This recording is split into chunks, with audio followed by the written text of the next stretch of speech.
అది కొద్దిగానే ఉండాలి.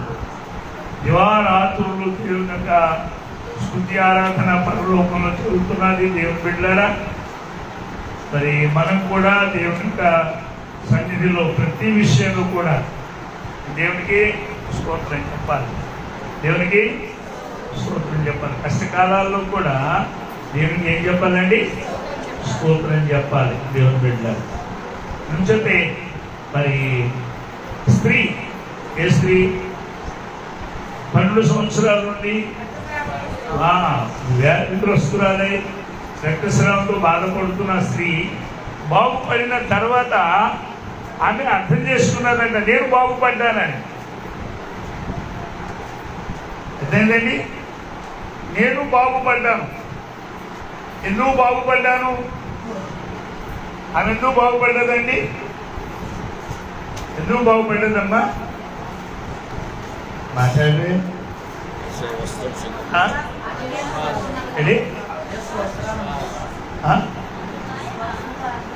ఆయన బట్ట చెంగును ముట్టుకున్నది, విన్నది, వచ్చింది, బట్ట చెంగును ముట్టుకుని బాగుపడ్డాను.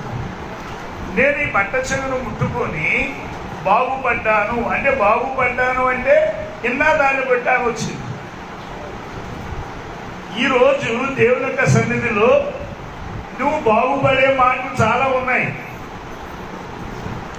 నువ్వు బాగుపడే మాటలు ఆయన ఏమంటాడంటే, వారు కష్టకాలమందు యెహోవాకు మొరపెట్టిన కనుక ఆయన వారిని కష్టాల్లో నుండి తొలగించెను, వారికి స్వస్థత అనుగ్రహించెను. కష్టాలు కాలాలు వచ్చినప్పుడు మనం దేవునికి మొరపెట్టినప్పుడు దేవుడు మన ప్రార్థన వింటాడు. మన ప్రార్థన వింటాడు, మనకు ఆరోగ్యాన్ని ఇస్తాడు, మన కష్టాలు తొలగిస్తాడు. కష్టకాలంలో ప్రార్థన చేసిన ప్రార్థన ఉన్నది. నీ వల చేపలు లేనప్పుడు ప్రార్థన చేసిన ప్రార్థన ఉన్నది. నీకు రోగాలు కలిగినప్పుడు నువ్వు దేవుని సన్నిధిలో ప్రార్థన చేసిన ప్రార్థనలు ఉన్నాయి. ఈమె రోగంలో బాధపడుతున్నప్పుడు ఆమెకు చెప్పారు దేవుని యొక్క మాటలు, అమ్మా నువ్వు యేసయ్య దగ్గరికి వెళితే తప్పగా నువ్వు బాగుపడతావు, వెళ్ళు యేసయ్య దగ్గరికి అని ఆమెకు చెప్పినప్పుడు ఆమె విన్నాలి. ఏం బాగుపడతానులే, ఎంతమంది దగ్గరికి వెళ్ళాను, ఎంతమంది గొప్ప గొప్ప డాక్టర్లు చూశారు, నేను బాగుపడలేదు. కానీ ఆయన దగ్గరికి వెళితే ఆయన ఏం చేస్తాడు, నేను బాగుపడతానని చెప్పి సందేహపడలేదు. విన్న మాటలను బట్టి యేసయ్య దగ్గరకు వచ్చింది ఆమె. ఆ యేసయ్య దగ్గరకు వచ్చి బట్ట చెంగును అంటే వెళ్ళి అడిగే అవకాశం లేదు. బట్ట చెంగును ముట్టుకున్న తర్వాత ఆమెకి ఏం కలిగిందండి? రక్తధారలు ఆగిపోయిన తర్వాత ఆమె అర్థం చేసుకున్నది, నాలో రోగ నివారణ కలిగింది. హల్లెలూయా, హల్లెలూయా, నేను బాగుపడ్డాను అని ఆమె అర్థం చేసుకున్నది. జీవితం ఈరోజు మీరు ఎంతమంది అనుభవించిన వాళ్ళు ఉన్నారు? ఎంతమంది అనుభవించిన వాళ్ళు ఉన్నారండి దేవుని సన్నిధిలో?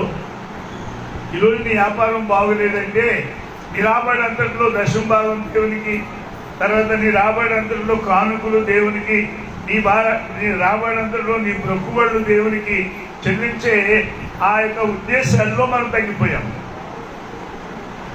వ్యాపార విషయంలోనూ మనం అనుకుంటాం, నా వ్యాపారం ఎందుకు ఫలించలేదు, ఆ కారణం నీలోనే ఉన్నది. చేసి చూసిన తర్వాత నీవే అనుభవిస్తావు.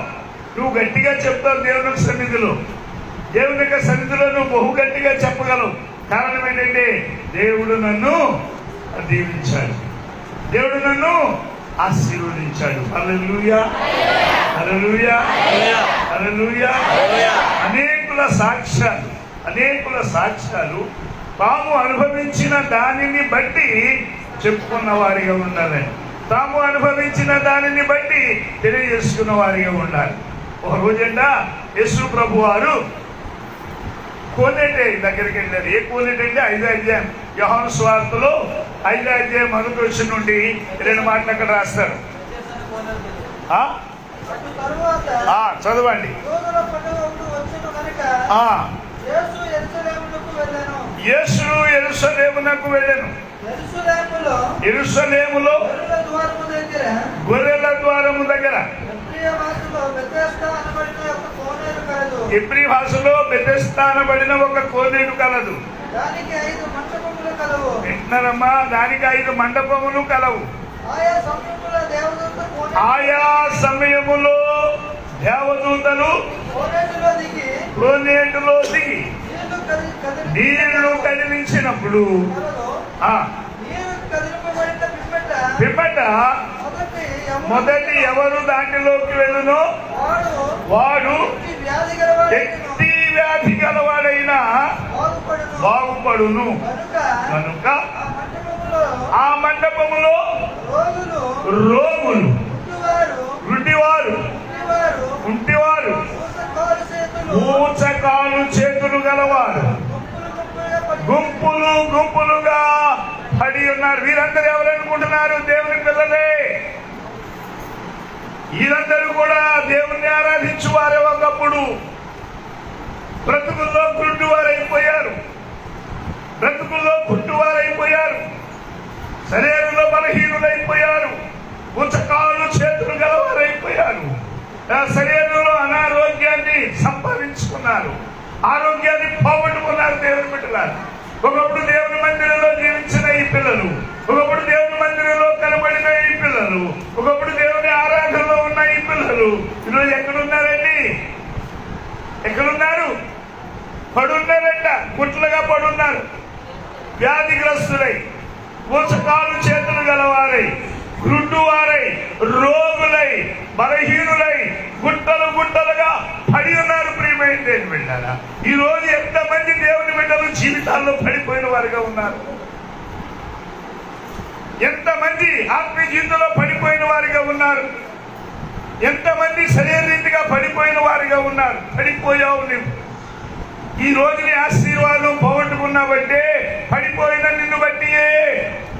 వ్యాపారం పడిపోయింది, నీ కుటుంబం పడిపోయింది, శోధనాన్ని కళ్ళు ఎదుట కనపడి తొలగిపోతున్నదంటే ఆ దేవుని కృప ఇంకా నీ మీద ఉన్నది. ఆ సంపూర్ణమైన శోధనలో నుండి నువ్వు బయటికి రాగలుగుతున్నావంటే దేవుని యొక్క కృప నీ మీద ఇంకా ఉన్నది అని నువ్వు అర్థం చేసుకోవాలి. ఈరోజు నా దెబ్బతీట్లో ఆ చిక్కమ్మ సాక్షి చెప్పారు, ఏం నష్టపోలేదు అంటే నువ్వు అర్థం చేసుకోవాలి ఏంటంటే నా దేవుడు కాపాడాడు. నీకు అనుభవం ఉండాలి. నా దేవుడు, నేను ఆరాధించే దేవుడు, నేను ప్రార్థన చేసిన దేవుడు ఈ రోజు నా వ్యాపారాన్ని కాపాడాడని నీకు దేవుని సన్నిధిలో ఏమై ఉండాలి? నువ్వు సాక్ష్యం కలిగిన దేవుని యొక్క బిడ్డగా ఉండాలి.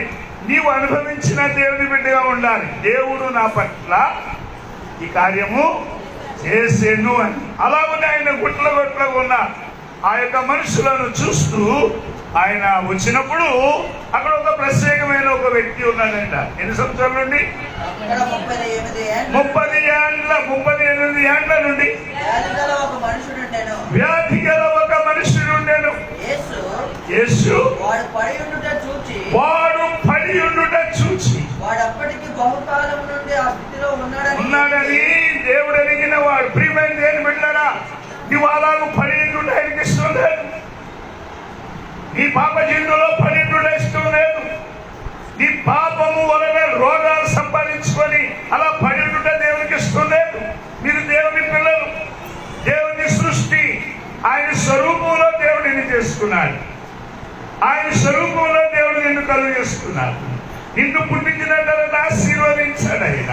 నిన్ను పుట్టించిన తర్వాత దీవించాడు ఆయన.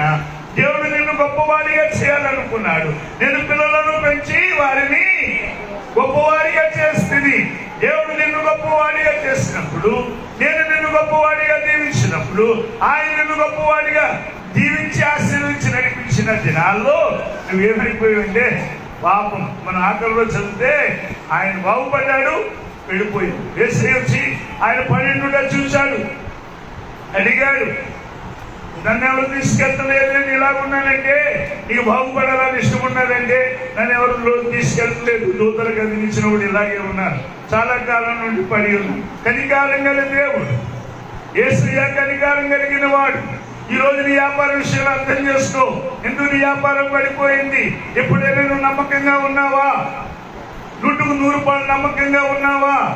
నీ జీవితంలో నమ్మకం అన్నది దేవుడికి కనబడుచున్నాడా? దేవుడు చూస్తున్నాడా నీ నమ్మకాన్ని? నీ పరిస్థితిని దేవుడు చూస్తున్నాడా? ఎప్పుడైనా నువ్వు దేవుని సన్నిధిలో నమ్మకంగా కనపడ్డావా? భూమి మీద నమ్మకస్తులైన వారిని దేవుడు దీవించును, దేవుడు ఆశీర్వదించును. ఆయన దృష్టిలో నువ్వు నమ్మకస్తురాలుగా కనపడాలి. దేవుని బిడ్డ, నువ్వు దీవించబడాలంటే, నువ్వు ఆశీర్వదించబడాలంటే, ఈ మనుషుడు పాపం చేసి రోగం సంపాదించుకొని అప్పటికే 38 సంవత్సరాల నుండి పడున్నాడు. యేసయ్య ఆయన అన్నాడు, నీ పరుపును ఎత్తుకొని నడవమంటే వాడు ఏం చేశాడండి? పరుపును ఎత్తుకొని నడిచిపోతున్నాడు. అయ్యో, మహా ఆనందం అండి! ఎంత గొప్ప ఆనందం అండి! ఎంత గొప్ప ఆనందం! దేవుని బిడ్డలారా, వెళ్ళిపోయాడండి. ఇంతకాలం నుండి పడి ఉన్నవాడు తడుకోలేదు. నన్ను లెగమన్నవాడు ఎవరు అడగలేదు. నన్ను ఈ లెగమన్న ఆ మాట ప్రకారం నేను లేచే శక్తి కలిగిన మాట ఎక్కడి నుండి వచ్చిందని అర్థం చేసుకోలేదు. లేచిపోయాడంతే. దారిలో కొంతమంది అడుగుతున్నారు, ఇలా ఇవాళ ఆదివారం లేచిపోతున్నారేంటి, పునరుద్ధానం లేచిపోతున్నాయండి అని చెప్పేసి కొంతమంది అడిగితే అదే అదే అదే అదే సుప్రభు వారు ఒక రోజు ఆయన కనపడి ఏమన్నాడంటే, బాబు స్వస్థత నొందితివి, అందుచేతే నీ పాప రోగాన్ని, నీ పాపమును బట్టి ఈ రోగం కొని తెచ్చుకున్నావు నీ జీవితం. శరీరాన్ని దేవుడు నీకు ఇచ్చాడు ఆరోగ్యంగా. శరీరం దేవునికి ఆలయం అని నువ్వు అర్థం చేసుకోలేదు. నీ శరీరం దేవుని మహింపరచాలని నువ్వు అర్థం చేసుకోలేదు. నీ శరీరం దేవుడు నీకు అనుగ్రహించాలని నువ్వు అర్థం చేసుకోలేదు. నీ శరీరం ఎంత ఇడివైందో నువ్వు అర్థం చేసుకోలేదు. నువ్వు అర్థం చేసుకోక నువ్వు చేసిన పాపాన్ని బట్టి ఈ రోగం నీ మీద వచ్చిందని అర్థం. అందుచేతే నువ్వు స్వస్థత నొందితివి కనుక ఇక మీదట ఇక నువ్వు పాపము చేయకుమని చెప్పగా వాడు వెళ్ళి, అయ్యో, నన్ను స్వస్థపరిచిన వాడు యేసు అని అన్న సహోదరుల మధ్యగా చెప్పుకున్నాడు. నన్ను స్వస్థపరిచిన వాడు యేసు అని అర్థం చేసుకున్నాను. దేవుడు పెట్టాడు. ఈరోజు పడిపోయిన నిన్ను లేవలేదు దేవుడైనా. ఈరోజు పడిపోయిన నిన్ను కరుణించి లేవలేదే దేవుడైనా. ఇచ్చిపెట్టే దేవుడు కాదండి ఆయన. 2 కొరింథీ రాసిన పత్రికలో ఒక మాట రాస్తారండి. భక్తులందరూ కూడా, దేవుని పిల్లలందరూ కూడా ఒక చక్కటి మాట రాస్తారు. 4:5-9 ఏం రాస్తాడంటే,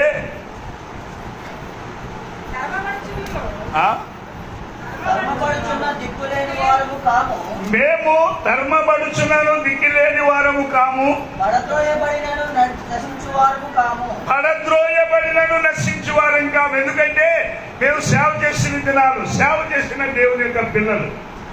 దేవుని యొక్క వాక్యం బోధిస్తున్నప్పుడు అనేకులు వారిని బాధించి, అనేకులు వారిని కొట్టి తరిగినప్పుడు వారు మేము పడద్రోయబడినను నశించిన వారము కాము. దేవుని బిడ్డలారా, సరసాల్లో పడద్రోయబడిన వారమైనా, సింహము గోతులో పడద్రోయబడిన వారమైనా, అగ్నిగుండములో పడద్రోయబడిన వారమైనను మేము నశించే వారము.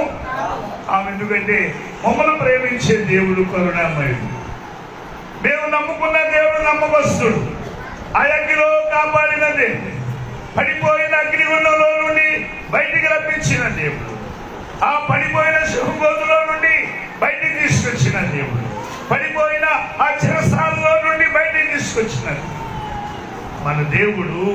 నువ్వు పడి చూసినప్పుడు నీ మీద కనికారం చూపే దేవుడు, కనికారం చూపే దేవుడు. దేవుని బిడ్డలారా, అదేంటండి, ఆ ఇరుకోపట్నం, ఇరుసలేములో నుండి ఇరుకోపట్నానికి ఒక ఆయన వెళ్ళిపోతున్నాడు. ఎక్కడి నుండి పోతున్నాడు ఆయన? మంచి విశ్వాసి, ఆరాధన కలిగిన వాడు, ప్రార్థన కలిగిన వాడు, నమ్మకం కలిగిన వాడు, గొప్ప విశ్వాసి, నమ్మకస్తుడు, యెరూషలేములో ఉన్నవాడు, దేవుని ఆలయంలో ఉన్నవాడు, దేవుని మందిరానికి వెళ్ళిన వాడు, దేవుని కార్యంలో పాల్పొందిన వాడు, దేవునితో నడిచిన వాడు వ్యక్తి ఈ రోజు ఏం జరిగింది అతని జీవితంలోనంటే లోకాన్ని ప్రేమించాడు. యెరూషలేములో నుండి దిగి యెరికో పట్టణాన్ని ప్రయాణం చేస్తున్నాడు. యెరికో పట్టణం పాపంతో కూడిన పట్టణం. అది మరి ఏం లాగిందో ఆయనకి తెలియదు. అక్కడ ఏ ఆశ ఆయనకి లాగిందో తెలియదు, ఏ దురాశను పట్టిపోతున్నాడో తెలియదు, ఏ వ్యభిచార మనసును పడిపోతున్నాడు రాస్తాడు. వ్యభిచారము మనసు వారిని తప్పించు. భక్తిలో నుండి వ్యభిచార మనసుని తప్పించేస్తుంది. భక్తి జీవితంలో నుండి వ్యభిచారం మనసుని దారి తప్పిస్తాడు. చాలా జాగ్రత్త దేవుని బిడ్డలారా. మీరు దేవుని యొక్క మార్గంలో సరిగా ఉండకపోతే నీ మనసు దేవుడు ఎరుగును. వాడు నీ మనసును ఏం చెప్తాడంటే అలా నడిపించేస్తాడు అంతే. నువ్వు పైకి ఎలాగున్నా నీ మనసు మాత్రం ఎలాగున్నది ఎవరికి తెలుసు? దేవుడికి తెలుసు. చాలా జాగ్రత్త. ఆత్మీయంగా చాలా జాగ్రత్త దేవుని బిడ్డలారా. శ్వాసలో చాలా జాగ్రత్త. ఏం లాగిందో తెలియదు. ధనాపేక్ష లాగిందో, విగ్రహారాధన లాగిందో, వ్యభిచార మనసు లాగిందో, ఏమి లాగిందో తెలియదు కానీ వాడు వెళ్ళిపోబట్టడానికి వెళ్ళిపోతున్నాడు. మంచి స్థలంలో నుండి చెడ్డ స్థలానికి వెళ్ళిపోతున్నాడు. ఆరాధన కలిగిన స్థలంలో నుండి ఆరాధన లేని స్థలానికి వెళ్ళిపోతున్నాడు. ప్రేమ కలిగిన స్థలంలో నుండి ప్రేమ లేని స్థలానికి వెళ్ళిపోతున్నాడు. ఆ దారిలో దొంగల చేతిలో చిక్కాడు. దొంగలు ఏం చేశాడమ్మా? గాయపరిచి కొట్టి కొర ప్రాణంతో ఆయన విడిచిపెట్టేశాడు, పడేశాడు. ఆ పడిపోయిన వ్యక్తి దగ్గరికంట ఆ సమరయుడు అని ఒక వ్యక్తి వచ్చాడు. వచ్చి ఆయన పడి ఉండుట చూశాడట. హల్లెలూయా, హల్లెలూయా, హల్లెలూయా. మూలుగుతున్నాడు. అయ్యో నేను ఈ స్థితిలో పడిపోయాను. అయ్యో నేను ఈ పరిస్థితుల్లో పడిపోయాను. దేవుడా నా బ్రతుకు పాడైపోయింది. నా తలంపులు నన్ను పాడు చేశాయి. నా ఆలోచన నన్ను పాడు చేసింది. నా బ్రతుకు నన్ను పాడు చేసింది.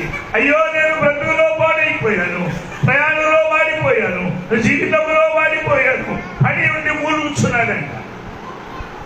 ఆ మూలుగులను విన్న దేవుడు, నీ మూలుగులను ఆలకించే దేవుడు, నీ బ్రతుకులు వినే దేవుడు, నీ మాటలు వినే దేవుడు, నీ ప్రార్థన వినే దేవుడు, నువ్వు పడి ఉన్న చోటికి ఆయన రావాలంటే నీలో ఏముండాలమ్మా? మూలుగులు ఉండాలి, ప్రార్థన ఉండాలి.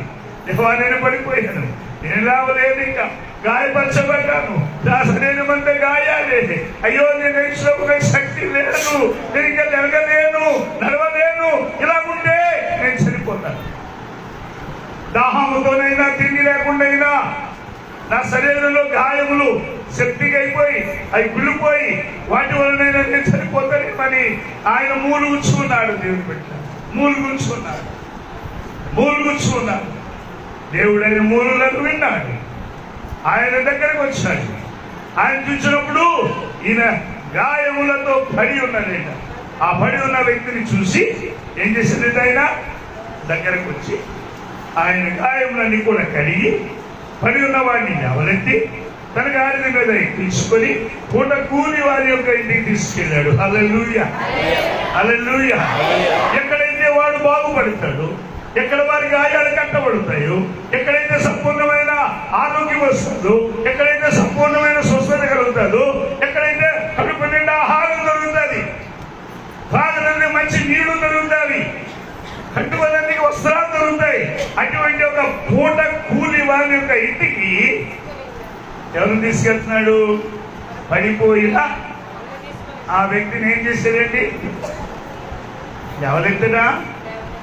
లేవలెత్తులు ఉంటారు. లేవలెత్తి ఈయన ఈ గాడి మీద ఎక్కించుకున్నాడండి. దేవుని బిడ్డ, ప్రేమ కలిగిన దేవుడు నీకు నాకున్నాడు. ఓ సాతానా, నువ్వు నన్ను గట్టిగా పడగొట్టావు కానీ నేను పడినను లేవలేకుండా ఉండను. నన్ను లేపే దేవుడు ఒకడున్నాడు. నేను అదే స్థితిలో పడిపోయి ఉంటే పడిపోయిన నన్ను లేపే దేవుడు ఉన్నాడు. కన్నీరు కాల్స్తే చూసే దేవుడు, అడిగితే జ్ఞాపకం చేసుకున్నా నా దేవుడు నాకున్నాడు. హల్లెలూయా, హల్లెలూయా, హల్లెలూయా. అందరూ ఒకసారి చెప్తాం దేవుడికి స్తోత్రం. హల్లెలూయా, హల్లెలూయా. ప్రియమైన దైవజనులు ఒకసారి ఆ ఎలీసా గారు సెలవు తీసుకొని అడవులో చెట్లు కొడదామని వెళ్ళారు. ఈ చెట్లు కొడదామని చెప్పేసి అంటే స్థలం తిరిగైపోయింది, ఇంకో చోట మనం కట్టుకుందామని చెప్పేసి వారు బయలుదేరారు. 2 రాజుల గ్రంథంలో చూడండి 6వ అధ్యాయంలో ఒక మాట,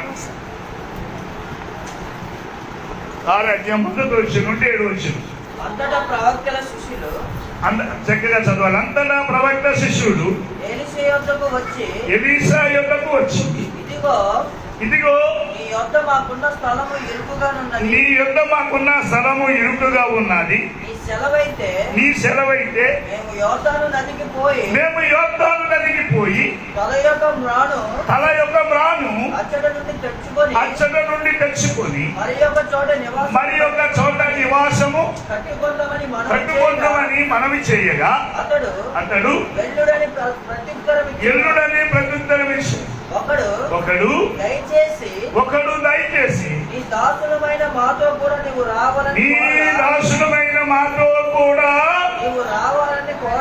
నీవు రావాలని కోరగా అతడు నేను వచ్చేదనని చెప్పి వారితో కూడా పోయాను. వారు యోర్దానుకు వచ్చి రాళ్ళను నరుకుచుండిరి. ఒకడు దూలము నరుకుచున్నప్పుడు గొడ్డలి ఊడి నీటిలో పడిపోగా. ఎందులో పడిపోయిందంట ఈ గొడ్డలి? నీరు ఏ నీరది? ఏనది? యోర్దాను నది. ఆడితో మట్టితో నిండిపోయిన నది. ఈ గొడ్డలి ఎలా ఉండదమ్మా? పువ్వులాగా ఉంటుందా? ఈ ప్లాస్టిక్ గొడ్డలు అంటారా? తేలిపోయిన గొడ్డలు అంటారా? గొడ్డలు ఎంత బరువు ఉంటుంది? 3-4-5 కేజీలు బరువు ఉంటుందండి.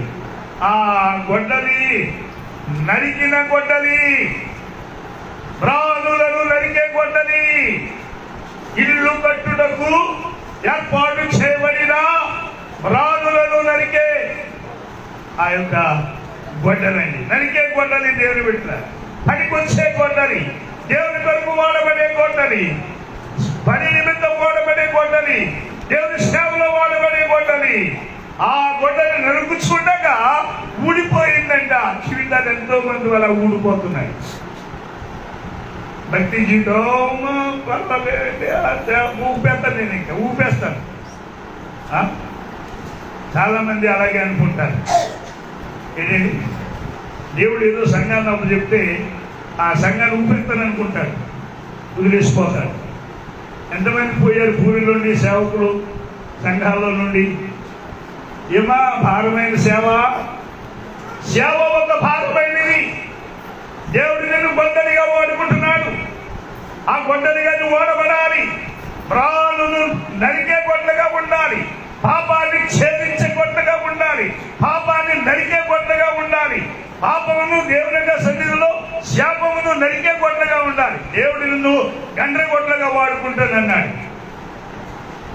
నాకు గొడ్డలి అన్నాడు. మనం దేవుని కొరకు గొడ్డలుగా వాడబడుతున్నాం. ఏంటండి అటువంటి యొక్క గొడ్డలి సంఘాలు తిండి లేదనో, లేకపోతే మాట వచ్చిందనో, లేకపోతే జీతం తక్కువ వచ్చిందనో, డబ్బులు తక్కువ వచ్చాయనో, పరిస్థితి ఏమైపోయిందనో వదిలే గొడ్డలి పడిపోయింది. నరికే గొడ్డలే. ప్రాణులు నరుకుతుండగా కొంతవరకు ఆ మహాను నరకబడ్డాది, కానీ ఊడిపోయిన జీవితాలు ఎన్నో ఉన్నాయి. ఆయనలో నీ ఉండకపోతే ఊడిపోతావు. ఆయనలో నువ్వు గట్టిగా అంటపడకపోతే నువ్వు ఊడిపోతావు. అదేంటండి, ఈ గొడ్డలు ఏమైందంటే ఊడిపోయి ఎక్కడ పడిపోయిందంట? ఆ నీటిలో పడిపోయింది. నీటిలో పడి బారిలోను బొంగలోకి మునిగిపోయింది. ఇంకా దేవుని బిడ్డలారా, అనేక మంది జీవితాల ఆపత్తులో పడిపోయిన వారుగా ఉన్నారు. దేవుడు నిన్ను మంచిగా వాడుకోవాలనుకుంటున్నాడు. దేవుడు తన సేవలో నిన్ను వాడుకోవాలనుకుంటున్నాడు. ఛత్రపురం నుండి ఒక ఆవిడ వచ్చిందండి. ఆ జగన్నాథ గుడి ప్రక్కన ఉంటారు. ఆమె 2 పిల్లలు బాగులేరు. ఛత్రపురంగా వెళ్ళిన తర్వాత ఛత్రపురంలో 2 పిల్లలు బాగులేరంటే చనిపోయినంత బలహీనత వచ్చేసింది 2 బిడ్డలని. ఆమె కంగారు పడ్డది. ఏం చేయాలో ఉపాయం తెలియలేదు. అక్కడ ప్రార్థన చేసేవారు ఉంటే వారి దగ్గరికి వెళ్ళి బ్రతుకున్నది. అయ్యా మీరు వచ్చి ప్రార్థన చేస్తారా అని అంటే అక్కడ ఉన్న విశ్వాసులు కూడా రాత్రి పగలు అక్కడ కూర్చొని ప్రార్థన చేశారు. ప్రార్థన చేసినప్పుడు 2 బిడ్డలు లేచి నిలబడ్డాడంట. బాగుపడ్డారు. మందు లేకుండా బిడ్డలు బాగుపడ్డారు. గొప్ప విశ్వాసం కలిగిందండి ఆవిడకి. ఆ దేవుని మీద నమ్మకంతో ఇక దేవుడే నా జీవితానికి యేసయ్యే నా జీవితానికి దేవుడని నమ్మకంతో ఆమె పూరిలో వరిందనమాట. అక్కడికి వచ్చి ఆమె కాపురు చేస్తే పాస్టర్ గారిని గౌరవించింది. అయ్యారు మీరు వచ్చి మా ఇంటికి వచ్చి ప్రార్థన చేసేవాళ్ళని చెప్పి అక్కడ ఉన్న పాస్టర్ గారు వచ్చారు. ఆడ పాస్టర్ గారు ఎత్తుక్కుంటూ వారి ఇంటి దగ్గరికి వెళ్ళారు. జగన్నాథ్ గుడి ప్రక్కన ఉంటుంది, వెనక ప్రక్కన ఉంటుంది ఆ ఊరు. అక్కడికి వెళ్ళిన తర్వాత ఆ ఇంటికి వెళ్ళిన తర్వాత ఆమె ఒక సాక్ష్యం చెప్తున్నారు. అయ్యగారు ఇదిగో మా ఇంటి పక్కనండి ఈ ముసలోడు చచ్చిపోయే పరిస్థితి, ఈ అన్నం తినడం మానేశాడు, అన్నం దిగింది కాదు గొంతులో, ఆఖరికి నీళ్లు కూడా దిగలేదండి. ఇలాంటి పరిస్థితుల్లో హాస్పిటల్ గట్రా తిప్పి తీసుకొచ్చి మంచం మీద పడిస్తారండి. అయితే నేను ఒక మాట అన్నాను, నేను ప్రార్థన చేయనా అని అన్నాను. ఏ ప్రార్థన చేస్తాను, ఎస్ఓ ప్రార్థన, నేను నమ్ముకున్నాను, నా ఇద్దరు బిడ్డలు బాగుపడ్డారు, ఇలా బాగుపడ్డారు ఆమె గురించి చెప్పిన తర్వాత అమ్మా అయితే చెయ్యి, మరి దేవుడు బాగు చేస్తే మంచిదే కదా, యేసుప్రభు ఏ దేవుడు బాగు చేస్తే దేవుడు ప్రార్థన చేయమంటే ఆమె ప్రార్థన చేసిన ఆ 10 నిమిషాల తర్వాత మంచినీళ్ళు తాగిపించారంట. గడగడ గడగడ గడగడ లాగేసి మంచిది లేచి కూర్చున్నాడంట. ఆ 2 రోజులు అన్నం తిన్నాడంట. హల్లెలూయా, హల్లెలూయా. దేవుడు వాడుకుంటాడు నిన్ను, దేవుడు నిన్ను వాడుకుంటాడు. నీ ప్రార్థన దేవుడు వింటాడు, నీ మాటలు దేవుడు వాడుకుంటాడు, నిన్ను దేవుడు తన సాక్షిగా వాడుకుంటాడు దేవుడు వింటాడు. నీ వెళ్ళు, నేను చెప్తున్నా, నీ వెళ్ళి నీ ఊరికెళ్ళి, నీ ఊరిలో నీ ఇంటికెళ్ళి దేవుడు నీ పట్ల చేసిన కార్యాలు చెప్పుకోమంటే ఆ దెయ్యాలు పెట్టిన వాడు ఊరిలోకి వెళ్ళి తనుక దేవుడు తనకు చేసిన కార్యాలు చెప్తే అక్కడ ప్రజలందరూ మారిపోయారు, ఊరంతా మారిపోయింది, ప్రాంతాలన్నీ కూడా మారిపోయేవి. ఒక్క వ్యక్తి చెప్పిన సాక్షి. దేవుడు వాడు కూడా ఆయన గొడ్డలిగా వాడుకుంటాడు. కానీ గొడ్డలిగా ఉండాలి, గొడ్డలి ఊడిపోయే పరిస్థితిలో ఉండకూడదు. అందుచేత ఏమన్నాడంటే కొరింథీ రాసిన సంఘంలో ఒక మాట రాశాడు. ఏ రాశాడంటే కొరింథీ రాసిన చూడండి పత్రికలో 4:9 4:9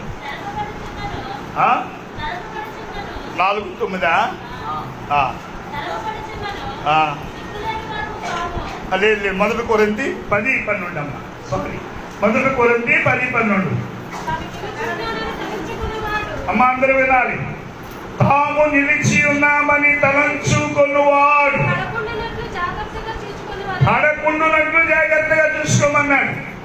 అర్థమైందా? నిలిచి ఉన్నాను నేను. ఎవరైనా ప్రభులో నిలిచి ఉన్నాను అనుకుంటే, ఎవరైనా ప్రభులో నేను నడుస్తున్నాను అనుకుంటూ, ఎవరైనా నేను ప్రభులో ఉన్నాను అనుకుంటే, నిలిచి ఉన్నానని అనుకున్న నీవు పడకుండా జాగ్రత్తగా చూసుకో. ఆ గొడ్డలి ఊడిపోయి పడిపోయింది, పడిపోకుండా జాగ్రత్తగా చూసుకో. నువ్వు వాడబడాలి, అమరాలు చెక్కబడాలి. అమరాలు చెక్కుతుండగా పడిపోయింది, కొడుతుండగా నరుకుతుండగా పడిపోయింది. ప్రాణులు పూర్తిగా నరకలేదు, దేవుడు ప్రాణులను నరకలేదు. ఏ పని కొరకు వాడబడాలో అది పూర్తిగా వాడబడలేదు. ఏ పని నిమిత్తం తీసుకొచ్చారో అది వాడబడలేదు, పడిపోయింది. సగం పని చేసి పడిపోయింది. దేవుని బిడ్డల సగం కాలంలో నువ్వు భక్తిలో పడిపోతావు, సగం కాలంలో దేవునికి దూరం అయిపోతావు, సగం కాలంలో ప్రభుని విడిచిపెడతావు. దుఃఖకరమైన విషయం క్రైస్తవ జీవితంలో. అయినా నిన్ను విడిచిపెట్టే దేవుడు ఆడైనా. హల్లెలూయా, హల్లెలూయా. వాడు గబగబ పారిపోయి దైవజనుడి దగ్గరికి వచ్చి, అయ్యా నా గొడ్డలు ఊడిపోయింది. ఏమైంది? ఊడిపోయింది. ఎక్కడా? యోర్దాను నదిలో పడిపోయింది. ఎలా వస్తుందని అప్పుడు పదా అన్నాడు ఆయన దగ్గరకు వచ్చి, ఎక్కడ పడ్డదండి? ఇక్కడ పడిపోయింది అన్నాడు. అప్పుడు దైవజనుడు ఓ చెట్టు కొమ్మను తీసుకొచ్చి ఆ నీటిలో వేసినప్పుడు ఆ గొడ్డలు పనికి వచ్చిందంట. పట్టుకో గొడ్డల్ని. ఆ గొడ్డలతో చెట్టు నరకాలి, నరకబడాలి, ఆ గొడ్డలు వాడబడాలి. పట్టుకో గొడ్డల్ని. ఆవిడ ఆ గొడ్డలను పట్టుకున్నాడు. దేవుని బిడ్డలారా, అది ఇరువు సరుకండి. ఆయన అది తీసుకొచ్చాడంట. ఇది ఎరువు సరుకండి, నేను అడిగి తీసుకొచ్చాను. దేవుని బిడ్డలారా, ఈ లోకంలో జీవించిన మనందరి కూడా ఎరువు బ్రతుకు కలిగిన వారమే. ఈ శరీరం నీది కాదు. ఏంటంటే మనం దేవుని వారము, దేవుని కొరకు వాడబడాలి. పరిశుద్ధాత్మ దేవుని కొరకు వాడబడాలి. యేసయ్య కొరకు నువ్వు వాడబడాలి. ఈ లోకంలో వాడబడుటకే దేవుడు తన చేతిలో నిన్ను పట్టుకున్నాడు, తన దాసులకు నీకు అప్పగించాడు. నువ్వు దాసుల చేతిలో ఉన్నావు. ఊడిపోకుండా జాగ్రత్తగా చూసుకో, ఊడిపోకుండా జాగ్రత్తగా చూసుకో. దేవునికి స్తోత్రం. హల్లెలూయా, హల్లెలూయా. దేవుని పిల్లలుగా ఉన్న మనం ఇంకొక వాక్యం చదువుకుందా చూడండి దయచేసి. అపొస్తలుల కార్యంలోను 20వ అధ్యాయంలో ఒక మాట. అపొస్తలుల కార్యంలోను 20వ అధ్యాయం 7 నుండి 12 వరకు. ఆదివారమున రొట్టె విడుచుట కూడినప్పుడు పౌలు మరునాడు వెళ్ళనయ్యుండి వారితో ప్రసంగించుచు అర్ధరాత్రి వరకు సంఘంతో విస్తరించి మాట్లాడుచుండగా మేము కూడిన మేడగదిలో అనేక దీపములుండెను. అప్పుడు ఐతూకు అని ఒక యవనస్తుడు కిటికీలో కూర్చుని గాఢ నిద్రపోయి పౌలు చాలాసేపు ప్రసంగించుచుండగా నిద్ర భారము వలన చోగి 3వ అంతస్తు నుండి 3వ అంతస్తుల అనుభవంలోకి వచ్చాడు. పరిశుద్ధాత్మ అనుభవంలోకి వచ్చాడు. ప్రార్థన అనుభవంలోకి వచ్చాడు. దేవుని వాక్యం వినే అనుభవంలోకి వచ్చాడు. దేవుని సావాసం కలిగి జీవించే అనుభవంలోకి వచ్చాడు. దేవుని బిడ్డలతో రొట్టె విరిచే అనుభవంలోకి వచ్చాడు. దేవుని బిడ్డల సన్నిధిలో జీవించే అనుభవంలోకి వచ్చాడు. మంచి సాక్షి కలిగిన అనుభవంలోకి వచ్చాడు. మంచి సాక్షి కలిగిన బిడ్డగా ఉన్నాడు. సంఘంలో ఉన్నాడు. అర్ధరాత్రి వరకు కూడా వాక్యం వినే అనుభవంలోకి వచ్చాడు. దేవుని బిడ్డ, ఈ రోజు నువ్వు దేవుని యొక్క వాక్యాన్ని వినే అనుభవం కలిగిన దేవుని బిడ్డమై ఉండాలి. వాక్యం నేను బలపరిచేది, వాక్యం నేను స్థిరపరిచేది, వాక్యం నేను జీవింపజేసేది, వాక్యమే నేను నడిపించేది. హల్లెలూయా, హల్లెలూయా, హల్లెలూయా, హల్లెలూయా, హల్లెలూయా. దేవుని బిడ్డలారా, దేవుని యొక్క సన్నిధిలో దేవుని యొక్క నామమును బట్టి మీరు ఎప్పుడు అర్థం చేసుకోవాలి. ఈయన అంత వాక్య సావాసులోకి వచ్చిన వాడు అర్ధరాత్రి వరకు వాక్యం చెప్తుంటే ఈ భారం, నిద్ర భారం చేత కొంచెం బయటకు వచ్చి కిటికీ మీద కూర్చున్నాడు. కింద కూర్చోవచ్చు కదండి. మనోడు చాలా మంచివాడు. నిద్ర వస్తే గోడను ఆనుకుంటారు, పడిపోకుండా గోడను ఆనుకుంటారు. ఆనుకుని నిద్రపోయినా పర్వాలేదు. ఇడమ్మా మీ తలకాయ మీరే కొట్టుకుంటారు. గోడ దెబ్బ చెప్పదెబ్బ అంటారు కదా, ఏ బాధ ఉండదు. మీరు గోడ గుద్దుకుంటారు, టపాలం అంటది, మరలా అయ్యో పోపు తగిలేసింది అనుకుంటూ కూర్చుంటారు. మధ్యలో వచ్చి కూర్చున్నాం అనుకో, మనుషులు గుద్దేద్దాం అక్కడ నుండి. వాడు ఏం చేశాడంటే ఈ కింద కూర్చొని గోడ నానుకొని ఉంటే బాబు ఏం చేశాడమ్మా? అయ్యో 3వ అంతస్తులోకి వెళ్ళాడు, మంచి అనుభవంలోకి వెళ్ళాడు, ప్రార్థన జీవితంలోనికి వెళ్ళాడు. కిటికీ దగ్గర కూర్చున్నాడు.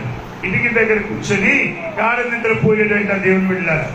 అంటే నిద్ర ఎందుకు వచ్చిందంటే వాక్యం తనలోకి వెళ్ళలేదు, వాక్యం బుర్రలోకి వెళ్ళలేదు, వాక్యాన్ని అర్థం చేసుకోలేదు, ఇంకా వాక్యాన్ని నే పరిస్థితిలోకి రాలేదు. ఇంకా అందుచేత ఈ నిద్ర మత్తు ఆయన ఏం చేసిందంటే పడేసేసింది. ఏమైపోయాడండి ఆయన? అక్కడ చూడండి,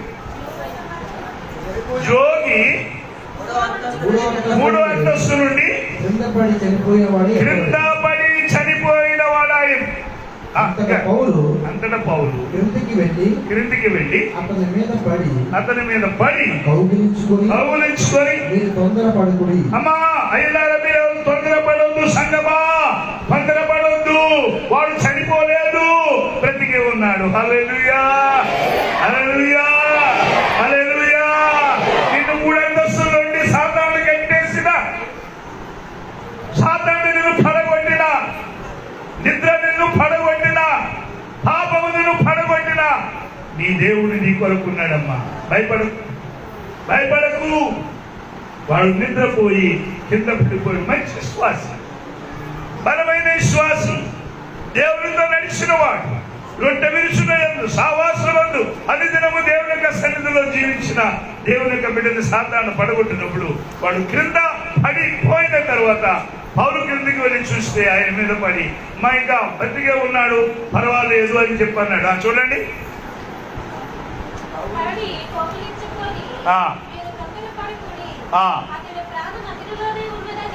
అతని ప్రాణము అతనిలోనే ఉన్నదని ఎవరితో? వారితో చెప్పాను. అతను మరలా పైకి వచ్చి రొట్టెను విరిచి రొట్టె విరిచి పుచ్చుకొని తెల్లవారు వరకు చూసారా, తెల్లవారు వరకు ఆ గుడిలో విస్తారముగా సంభాషించి బయలుదేరాను. అక్కడ ఆ బ్రతికిన చిన్నవారిని ఎత్తుకొని వచ్చినప్పుడు చూసారా ఏం జరిగిందంటే సంఘానికి ఏం జరిగిందమ్మా? రాత్రి అంతా ఇదే వాక్యము ఓ ప్రక్కన ఉంచండి. ఈ పిల్లవాడు చనిపోయాడు క్రింద పడి. ఆ పిల్లవాడిని మోసుకొచ్చినప్పుడు వాడు బ్రతికే ఉన్నాడు కనుక సంఘానికి ఏం కలిగింది? ఆదరణ. దేవుడు తన కార్యముల వలన సంఘానికి ఆదరణ కలిగించే దేవుడు, సంఘాన్ని ఆత్మీయంగా బలపరిచే దేవుడు. మనం అనుకుంటాం పండితులు పోయాడు పడిపోయాడు, కారణం ఏదో ఉంది. ఈరోజు సంఘము ఆదరించబడ్డది, సంఘానికి గొప్ప ఆదరణ కలిగింది. దేవుని బిడ్డలారా, మన గుళ్ళో జరిగిన అద్భుతాలు ఎన్నో గొప్ప కార్యాలు దేవుడు చేస్తున్నాడు. మనకి ఎంత ఆదరణ కలుగుతున్నదండి, ఎంత ఆదరణ ఇచ్చే దేవుడమ్మా, ఎంత ఆదరణ ఇచ్చే దేవుడండి. అనుచేత దేవుని బిడ్డలారా, ప్రకటన 2 ఒక మాట రాస్తాడు. ప్రకటన 2 5 వచ్చినాం అనుకుంటాను ఒక మాట. నీవు ఏ స్థితిలో నుండి పడితివు అది జ్ఞాపకము చేసుకుని మారు మనసు పొంది చేయము. మొదటి క్రియలు చేయము. దేవుని బిడ్డలారా, నువ్వు జ్ఞాపకం చేసుకో. ఏ స్థితిలో నుండి నీవు నిలిచి ఉండి పడిపోయావో దేవుడిని జ్ఞాపకం చేసుకోమంటున్నాడు. పరిశుద్ధాత్మ దేవుడు నీతో మాట్లాడుతున్నాడు. పరిశుద్ధాత్మ దేవుడు నిన్ను బోధిస్తున్నాడు. జ్ఞాపకం చేసుకో. ఏ స్థితిలో నుండి నీవు పడిపోయావో, ఏ ప్రార్థనా స్థితిలో నుండి పడిపోయావో, ఏ ఆత్మీయ స్థితిలో నుండి పడిపోయావో, ఏ అంతస్తులో నుండి పడిపోయావో, ఏ 3 అంతస్తుల నుండి పడిపోయావో, ఏ 2 అంతస్తుల నుండి పడిపోయావో, ఏ 3 అంతస్తుల నుండి పడిపోయావో, ఏ పరిస్థితిలో నువ్వు పడిపోయావు, ఏ విధంగా నువ్వు పడిపోయావు, ఎందుకు నువ్వు పడిపోయావు, పడిపోవడం కారణాలు ఏంటో నువ్వు ఎదుర్కొని వాటిని జ్ఞాపం చేసుకొని ఆ మొదటి క్రియలను చేయము. మనం కొత్తగా దేవుని నమ్ముకున్నాడు ఎంత హుషారుగా ఉంటామండి, ఎంత హుషారుగా పరిగెడుతుంటామండి, ఎంత నమ్మకంగా మనం పరిగెడుతుంటామండి, ఎంత విశ్వాసంతో నిజంగా అనేకులను నిజంగా మనం కదిలించి నడిపించే బిడ్డగా మనం కనబడుతుంటాం. మా దేవుడు గొప్పవాడిని మనం బట్టి మనం ఎంతో దీనిగా చెప్పుకుంటాం. దేవుడు పెట్టారు ఎంతో గొప్పగా చెప్పుకుంటాం, ఎంతో గొప్పగా చెప్పుకుంటాం.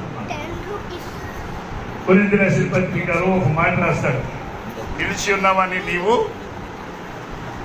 ఏంటమ్మా 10:12 వచ్చును. ఎప్పుడైనా మా వినండి, తాను నిలిచి ఉన్నానని తలంచుకొనివాడు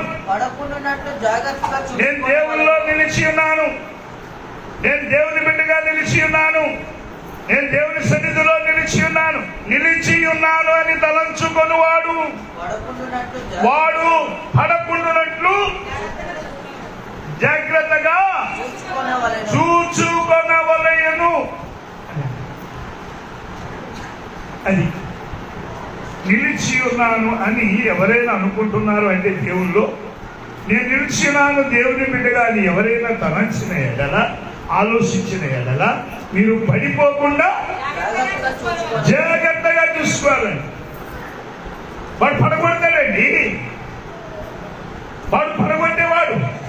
మేము పడిపోయిన నశించు వారి కాదు, పడగొట్టిన వాడు సాతానుడు. అనేక మంది భక్తుల్లో పడగొట్టిన పరిస్థితులు కనబడుతున్నాయి, పడిపోయిన వారిగా కనబడుతున్నాయి. అందుచేతే యాంచకాలం మందు పరిశుద్ధాత్మ దేవుడు నీతో నాతో మాట్లాడిన దేవుడై ఉన్నాడు. గమనించండి దేవుని బిడ్డలారా, మీరు నిలిచి ఉన్నారు కనుక, నిలిచున్నామని మీరు నమ్మిక కలిగి ఉన్నారు కనుక మీరు పడిపోకుండా జాగ్రత్తగా పడిపోకుండా మీరు జాగ్రత్తగా చూసుకోవాలని బైబిల్లో రాస్తున్నారు. జాగ్రత్త అండి, ఎంత జాగ్రత్త అండి, ఎంత జాగ్రత్త అమ్మా, ఆలోచించండి. ఎంత జాగ్రత్తగా మనం ఉండాలని పడిపోకుండా. దేవుడు గొప్పవాడిగా చేశాడు వాడిని, ఎవరిని? రాజుని. రెండో రాజుల్లో మొదటి అధ్యాయంలో మనకు మొదటి వచ్చిన రెండో వచ్చిన రాస్తాడు. ఎంత పైకి తీసుకొచ్చాడు అతన్ని.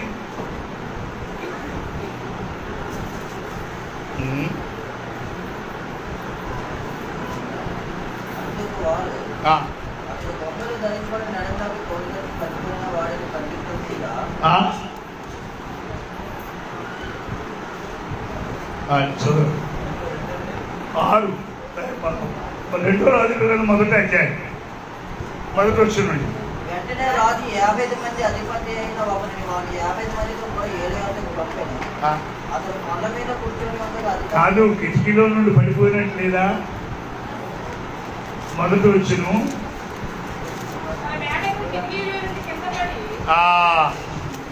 అది మేడలో మేడ మీద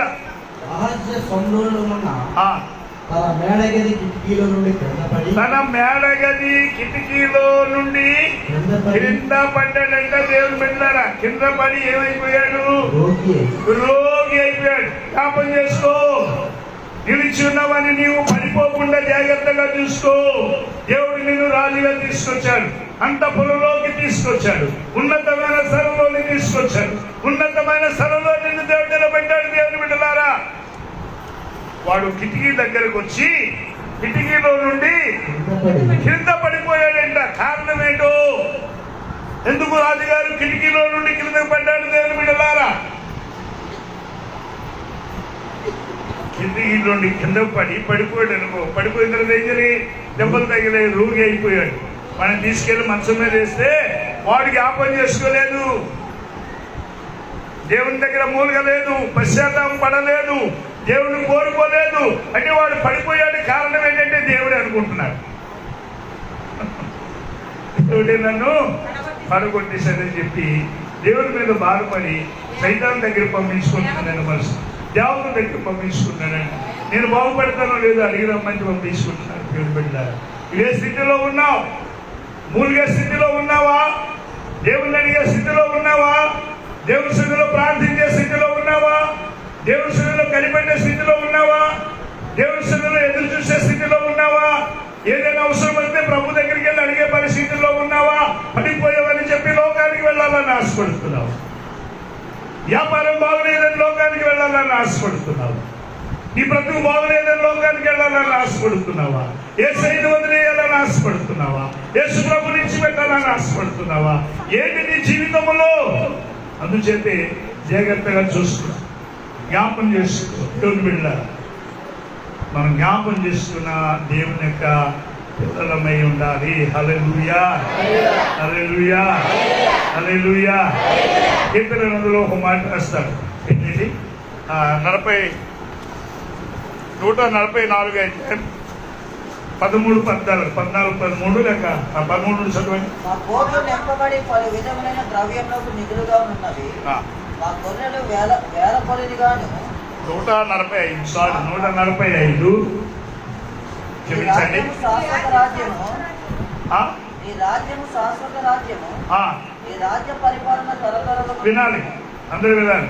ఈ రాజ్యము శాశ్వత రాజ్యము, శాశ్వత రాజ్యము, ఈ రాజ్య పరిపాలన, ఈ రాజ్య పరిపాలన తరతరములు నిలుచును, తరతరములు నిలుచును. యెహోవా పడిపోవారందరినీ ఉద్ధరించువాడు, యెహోవా పడిపోయిన వారందరినీ ఉద్ధరించువాడు, కృంగిపోయిన వారందరినీ లేవనెత్తువాడు, కృంగిపోయిన వారందరినీ లేవనెత్తువాడు. సర్వజీవుల కన్నులు, అంతేకాదు రాజులతోనూ ప్రధానులతో నిలిపే దేవుడు అంట. హల్లెలూయా, హల్లెలూయా, హల్లెలూయా. పడిపోయిన తన ప్రజలను ఆ 13 వచ్చిన అన్ని జనులు ఈ రాజ్యము శాశ్వత రాజ్యము. ఈ రాజ్యం పరిపాలన తరతరముల నీ రాజ్యము పరిపాలన తరతరముల కారణం ఏంటంటే పడిపోయిన నిన్ను దేవుడు విడిచిపెట్టిన వాడు కాదు. నిన్ను పైకి తీసుకొచ్చిన దేవుడు కిందికి పడేసేవాడు కాదు. నువ్వు ఇంకా పైకి రావాలని, నువ్వు ఇంకా బాగుపడాలని, నువ్వు ఇంకా ఆరోగ్యంగా ఉండాలని, నీ వ్యాపారం ఇంకా బాగుండాలని, నీ పిల్లలు ఇంకా బాగుండాలని, నీ ఆస్తి ఇంకా బాగుండాలని దేవుడు ఆలోచించువాడంట. తరతరములు ఆయన రాజ్యము నిలిచి ఉండాలని పడిపోయిన నిన్ను దేవుడు ఏమన్నాడు? ఉద్ధరించువాడు. ఉద్ధరించువాడు.